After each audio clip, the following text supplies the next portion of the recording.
this is the Accord high pressure fuel basket. I have a check valve in there, so it'll be just like factory. Like I said, it hooks up into the factory port on the basket.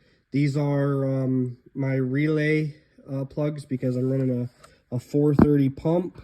And if you're running the 430 pump, I highly suggest not running the wires through here for the pump.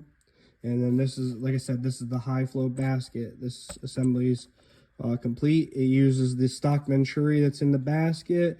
It has an internal regulator. This basket right here is, you know, good for over 700 horsepower with a 6AN line all the way to the front.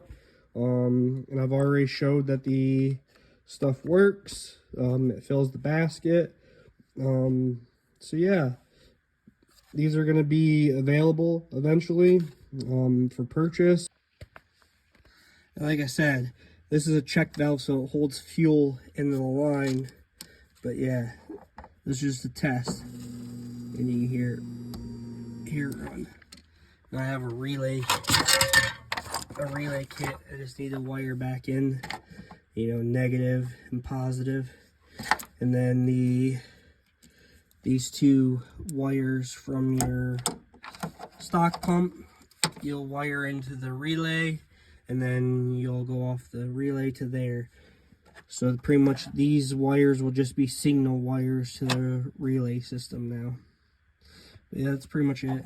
I've already done it once before. I'm just gonna do it again. Tell me who the fuck you wanna be. Can I?